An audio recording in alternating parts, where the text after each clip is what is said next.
Tension tension জিয়ে রাখো, এত সোজা। একটা সার্জিক্যাল স্ট্রাইক দেখেছে পাকিস্তান, আর একটা সার্জিক্যাল স্ট্রাইক কি বাংলাদেশ দেখবে তাহলে? আগুন নিয়ে খেলা হচ্ছে নাকি?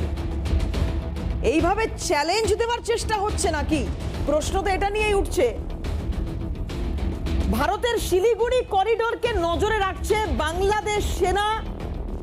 চিকেন নেক থেকে সামান্য দূরে বাংলাদেশ এয়ারবেস তৈরি হচ্ছে, 50টি যুদ্ধ বিমান রাখার পরিকল্পনা করছে বাংলাদেশ। কেন? কি? ভারতীয় গণমাধ্যম কলকাতা নিউজ, এটি আমি ইউটিউব চ্যানেলে সংবাদটি দেখেছি। এটা অরিজিনালি কোনো মূলধারার গণমাধ্যম কিনা জানি না, তবে এই গণমাধ্যমের সূত্র ধরে যেটা জানতে পারলাম, জানা গিয়েছে সেটা হচ্ছে